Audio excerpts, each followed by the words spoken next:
to the Women's Funding Network Changing the Face of Philanthropy Awards Luncheon. The Philanthropy Award celebrates the honors of individuals and organizations among our network and partners who have been leaders in the philanthropic support of women and girls. Awardees demonstrate the values of Women's Funding Network by inspiring, challenging, and serving as models for others to become part of social change and feminist philanthropy. We want to thank the Bank of America Merrill Lynch for sponsoring and hosting this Changing of the Face Award luncheon today. And it's my pleasure to introduce Claire Costello, who's the National Foundation Executive for Philanthropic Solutions at the U.S. Trust Bank of America Merrill Lynch. Claire is responsible for providing thought leadership and identifying best practices for both philanthropic families and nonprofit institutions.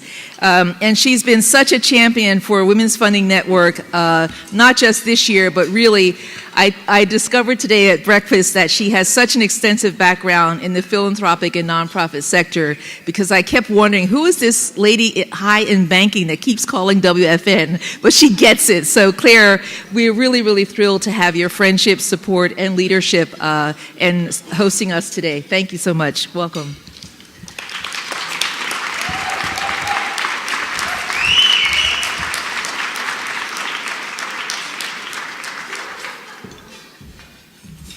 Thank you, Tootie, for the cheers, and Donna for the whistle. I can hear you from anywhere.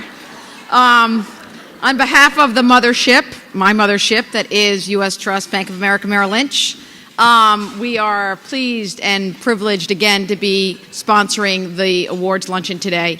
And we want to thank our honorees for their good works and for inspiring all of us to lead purposeful lives. We all know quite well that we have the responsibility, indeed, the opportunity, indeed the responsibility to help support women and girls, and by extension, their families and their communities, to live with justice and dignity. And our honorees today show us that so beautifully. It begins where we stand, and they demonstrate that today. So congratulations, Shannon and Michaela. We applaud you, and we thank you.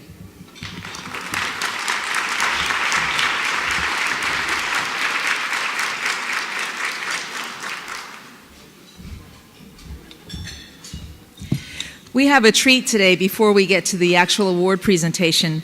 We're excited to have the opportunity to show a critically acclaimed and award-winning film during this time. The Invisible War is a groundbreaking documentary about the epidemic of rape within the U.S. military. It's shocking that a female soldier on the battleground is more likely to be raped by a fellow soldier than killed by enemy fire.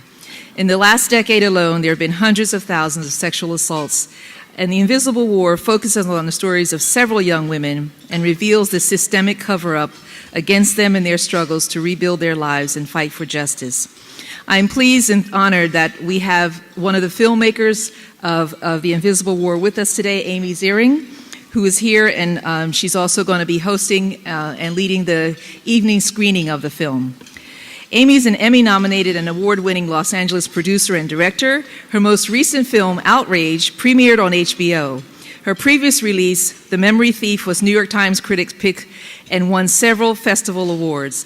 Amy also co-directed and produced Derrida, a documentary about the world-renowned French philosopher, and the philosophic movement of deconstruction. The film premiered at the Sundance Film Festival, won the Golden Gate Award, and at the San Francisco Film Festival. She also produced critically acclaimed documentary Taylor's Campaign about Ron Taylor, a homeless man who ran for a seat on the Santa Monica City Council.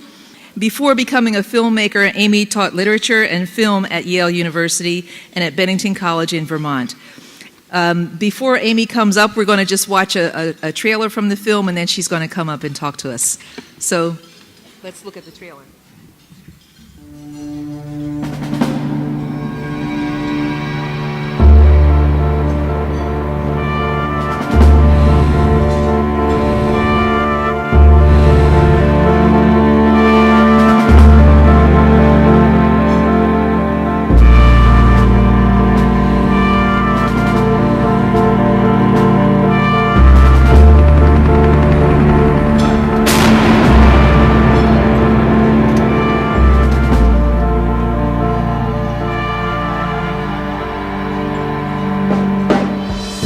Everything changed the day that I was raped. He hit me in the head and knocked me out. I remember holding the closet thinking, what just happened? A month later, I found out I was pregnant. If this is happening to me, surely I'm not the only one.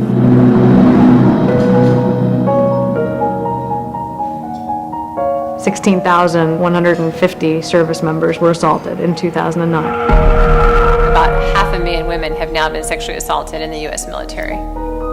They let this man get away with everything but murder. They gave him Military Professional of the Year award during the rape investigation. They made it very, very clear if I said anything, they were going to kill me. Most Americans assume that there is access to a system of justice.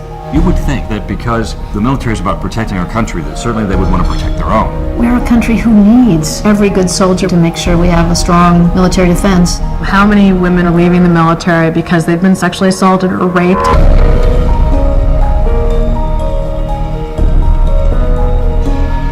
Civilians see it as being a military problem. Most rapists are repetitive criminals. They do it again and again. They go on to literally prey on women and men, girls and boys in our neighborhoods back home. When does this ever end? It's very difficult to do a story on the most powerful institution in the world. The Department of Defense has a history of covering up sexual offense problems. I don't know who you think elected you to defy the Congress of the United States. What is it you're trying to hide?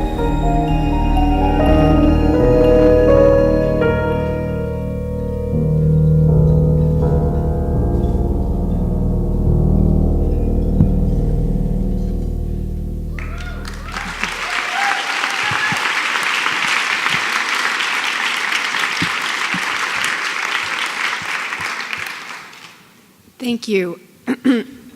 About 4 years ago, I read an article in Salon. It was about the epidemic of rape in our U.S. military. I was staggered by the news I read and by the statistics in the article. I immediately called up the reporter and I asked her if this could possibly be true and how did I not know about this. And she said, yes, I've been writing about it for years. No one cares. No one's picked up the story. I went and talked to my partner, the filmmaker I work with, and I said, we should try and do this film. And so I called her back and I said, we're going to work on this. You know, has anyone ever approached you or anything? And she said, no, there's been absolutely nothing. And right then, the next day, we got greenlit by HBO for a different film. So I had to call her back and I said, look, you know, I'm sorry, we've jumped on another project, but this is so huge, I'm sure you're going to hear from someone, and if you don't, I'll call you back in 2 years. 2 years later, I called her back, same answer, nothing, no one, and I said, we're on it, we're doing this. And we picked up our cameras and we traveled across country. Well, first I put up a Facebook page because it was very hard and asked for anyone. I said, here's what we're doing, please, you know, write to us if this is something you've experienced, it'll all be confidential and off the record. And we expected to get, you know, a handful of responses. Within days, I had hundreds. Walked into Kirby's office, said we've got to, you know, do this immediately. We picked up our cameras and we traveled across country meeting these women. We called from the list that of all the people that had reached out to us. And what was so interesting about that journey was that walking into each person's house, at the end of talking to them, they looked at me and said, and it's true, and it was over and over again, even if you never make this film, and even if you make this film and I'm not in it, thank you for coming today. You're the first person who ever believed me.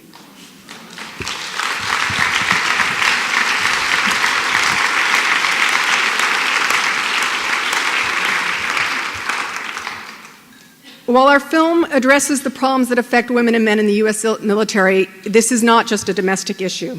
In the last 2 years alone, rape and sexual abuse scandals have rocked the Canadian, British, and Australian armies. And since we just released our trailer, we've heard from women on bases not only from these countries, but throughout the globe, who have shared with us their story and thanked us for helping expose this devastating and pervasive crime.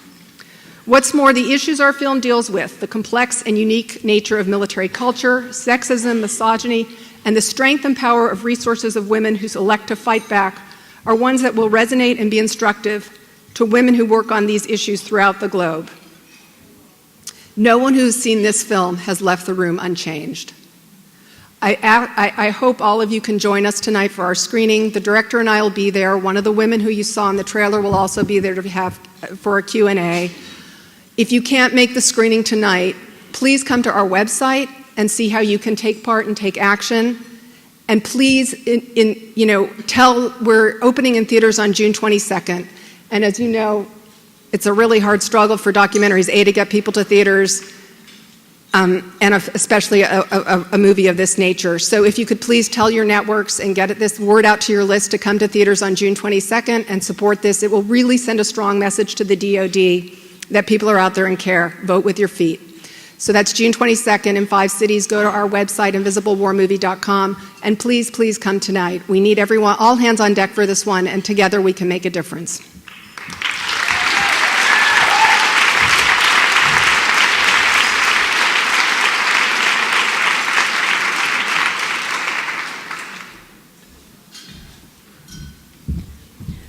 I think we're seeing today why our voice is important and why telling our story is so important. From our opening keynote with Phil Borges and the UN Photography Project to Amy's great work. Please, Amy, thank you so much for doing this. It was not easy. Let's thank her again.